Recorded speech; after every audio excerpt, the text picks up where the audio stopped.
जो लोग सुख शांति चाहते हैं उन्हें गलत इच्छाओं और लालच को जल्दी से जल्दी छोड़ देना चाहिए। श्री कृष्ण की सीख को अपनाने से हमें हर काम में मिल सकती है सफलता और दूर हो सकती है समस्याएं। अधिकतर सुख शांति पाना चाहते हैं लेकिन उनका मन लालच में फंसा रहता है। जो लोग अपनी मेहनत से कमाए धन से संतुष्ट नहीं होते हैं और दूसरों की संपत्ति को पाने की कोशिश करते हैं, उनका मन कभी भी शांत नहीं हो सकता है। गीता में इस संबंध में श्री कृष्ण ने अर्जुन को उपदेश दिया था। श्रीमद् भगवद गीता के दूसरे अध्याय के 14वें श्लोक में श्री कृष्ण अर्जुन से कहते हैं, सुख दुख तो सर्दी गर्मी की तरह है, इनका आना जाना सर्दी गर्मी के आने जाने जैसा है। सुख का आनंद ले लेकिन दुख को भी सहन करना सीखना चाहिए। जिसने गलत इच्छाओं और लालच को छोड़ दिया है सिर्फ उसे सुख शांति मिल सकती है। कोई भी इंसान इच्छाओं से मुक्त नहीं है, लेकिन गलत इच्छाओं को हम जरूर छोड़ सकते हैं। दूसरों की संपत्ति को देखकर मन में उसे पाने की इच्छा होना ही लालच है। ऐसी इच्छा को पूरा करने के लिए लोग गलत काम भी करने लगते हैं। इनकी वजह से मन अशांत हो जाता है। इसीलिए लालच से बचें। सुख हो या दुख, हर परिस्थिति संभाव रहना चाहिए। संभाव यानी सुख में बहुत ज्यादा खुश नहीं होना चाहिए और दुख में दुखी नहीं होना चाहिए। हर परिस्थिति में धर्म के अनुसार आगे बढ़ते रहना चाहिए। भगवान का ध्यान करें लेकिन कर्म भी जरूर करें। गीता के 8वें अध्याय के 7वें श्लोक में श्री कृष्ण ने कहा है, तुम मेरा ध्यान करो लेकिन अपना कर्म भी जरूर करो। अपना काम बीच में छोड़कर केवल भगवान का नाम लेते रहने से जीवन सफल नहीं होता है। कर्म किए बिना जीवन सुखी और सफल नहीं हो सकता। सिर्फ कर्म करने से ही हमें वह सिद्धि मिल सकती है जो संन्यास लेने से भी नहीं मिलती।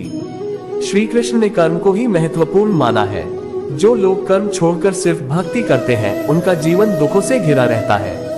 शास्त्रों में भी यही बताया गया है कि व्यक्ति को धर्म के मार्ग पर चलते हुए अपना कर्तव्य पूरा करना चाहिए। सफलता प्राप्त करने के लिए जरूरी है ये एक चीज, जाने भगवत गीता के अनमोल मंत्र। गीता की बातों को मानने से जीवन बदल जाता है। इसका अनुसरण करने वाले व्यक्ति को हर काम में सफलता मिलती है। आइए जानते हैं श्रीमद् भागवत गीता के अनमोल मंत्रों के बारे में। श्रीमद् भागवत गीता में भगवान कृष्ण के उन उपदेशों का वर्णन है जो उन्होंने महाभारत युद्ध के दौरान अर्जुन को दिया था। गीता में दिए उपदेश आज भी उतने ही प्रासंगिक हैं और मनुष्य को जीवन जीने की सही राह दिखाते हैं। माना जाता है कि गीता की बातों का अनुसरण करने से जीवन बदल जाता है और व्यक्ति को हर काम में सफलता मिलती है। आइए जानते हैं श्रीमद् भागवत गीता के उन अनमोल मंत्रों के बारे में जो हमें जीवन की कई अहम बातें बताते हैं। गीता में श्री कृष्ण कहते हैं कि किसी भी कार्य में सफलता प्राप्त करने के लिए मन पर नियंत्रण रखना बहुत जरूरी है। काम करते वक्त अपने मन को हमेशा शांत और स्थिर रखना चाहिए। क्रोध बुद्धि का नाश करता है और इसकी वजह से बने बनाए काम भी बिगड़ जाते हैं। इसलिए मन को शांत रखने का प्रयास करें। श्रीमद् भागवत गीता के अनुसार हमें कोई भी कर्म बिना फल की इच्छा के बिना ही करना चाहिए। अगर किसी कार्य में सफलता प्राप्त करना चाहते हैं तो सिर्फ और सिर्फ अपने कर्मों पर ही केंद्रित करें। मन में कोई भी अन्य विचार आपको आपके लक्ष्य से भटका सकता है। गीता के अनुसार व्यक्ति को कभी भी अपने कर्मों पर संदेह नहीं करना चाहिए।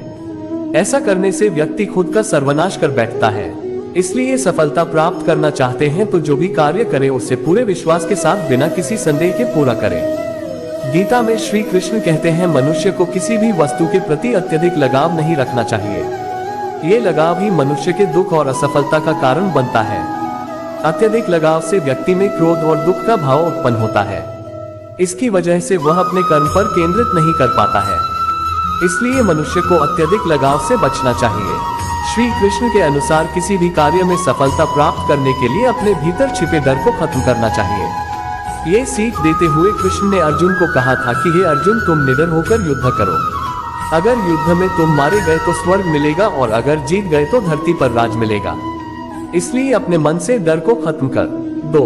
गीता में कहा गया है कि मन पर नियंत्रण बेहद जरूरी है, क्योंकि ज्यादातर हमारे दुखों का कारण मन ही होता है। यह अनावश्यक और निरर्थक इच्छाओं को जन्म देता है और यदि इच्छा पूरी नहीं हो पाए तो विचलित कर देता है। कहा जाता है कि गीता में जीवन की हर एक परेशानी का हल मिल जाता है।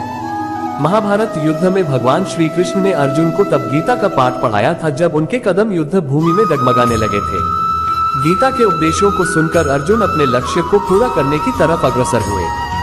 गीता कर्म करने और जीवन में आगे बढ़ते रहने की प्रेरणा देती है। यहाँ हम गीता के उन 5 उपदेशों की बात करेंगे जिन पर अमल करने से आप जीवन के किसी भी क्षेत्र में सफलता हासिल कर सकते हैं। गीता के अनुसार क्रोध से भ्रम पैदा होता है, भ्रम से बुद्धि व्यग्र हो जाती है। जब बुद्धि व्यग्र होती है तब तर्क नष्ट हो जाते हैं। जब तर्क नष्ट होते हैं तो व्यक्ति का पतन शुरू हो जाता है। तात्पर्य, गुस्सा किसी भी व्यक्ति को इस हद तक प्रभावित करता है कि वह अपना नाश खुद ही कर लेता है। आज के दौर में गीता में कही गई ये बात काफी कारगर साबित होती है, क्योंकि इंसान कहीं न कहीं गुस्से में आकर आगे बढ़ने की राह मुश्किल कर लेता है। मनुष्य का मन भी कई बार सफलता की राह में बाधा उत्पन्न करता है। गीता में कहा गया है कि मन पर नियंत्रण बेहद जरूरी है, क्योंकि ज्यादातर हमारे दुखों का कारण मन ही होता है। यह अनावश्यक और निरर्थक इच्छाओं को जन्म देता है और यदि इच्छा पूरी नहीं हो पाए तो विचलित कर देता है, जिससे इंसान अपने लक्ष्यों से पीछे हटने लगता है।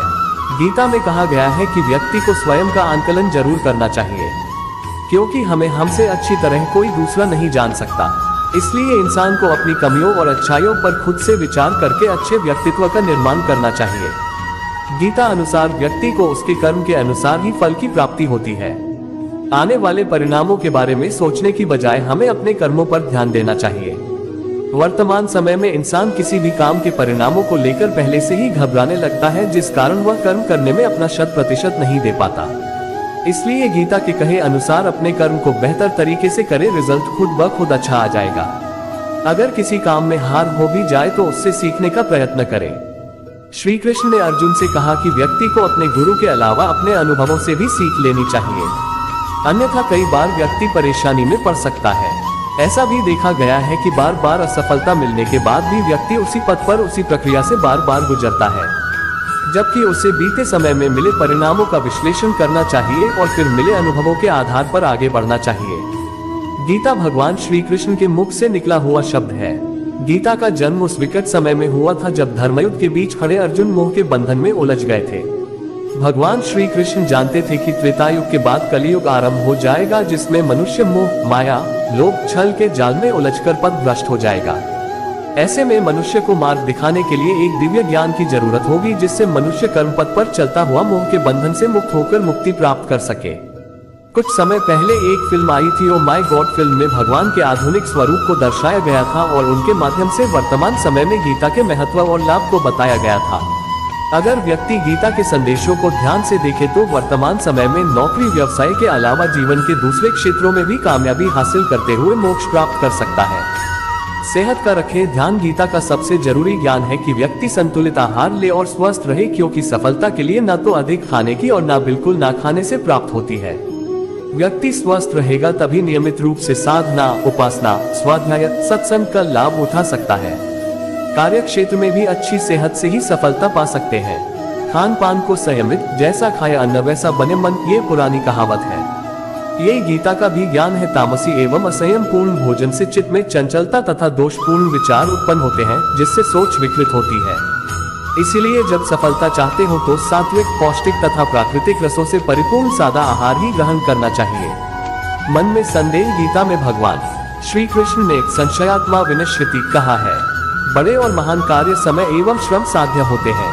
इसमें शंका आशंका करने वालों को सफलता नहीं मिलती। इसके लिए दृढ़ विश्वासी, संकल्प के धनी व्यक्ति ही सफल हो पाते हैं। इसलिए मन को संदेह का घर नहीं बनने देना चाहिए।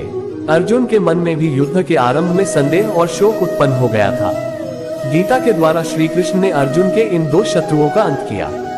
कर्मफल में अरुचि। सफलता चाहने वाले को कर्मफल में अरुचि होनी चाहिए। परिणाम और प्रसिद्धि की चाहत रखकर काम करेंगे तो सफलता में संदेह रहेगा, क्योंकि आपका लक्ष्य कर्मफल हो जाएगा, कर्म नहीं। सफलता मिलने पर प्रसिद्धि पीछे पीछे आती है, इसलिए कर्म पर ध्यान देना चाहिए, कर्मफल पर नहीं। समय पालन जरूरी। किसी भी कार्य को ठीक एक ही समय पर नियम के साथ करते रहने से उस कार्य की आदत बन जाती है। समय पालन के अभाव में कोई भी साधना सफल नहीं होती। वासना से बचे इंद्रियों को संतुष्ट कर पाना आज तक किसी भी साधन संपन्न व्यक्ति के लिए संभव नहीं हो सका।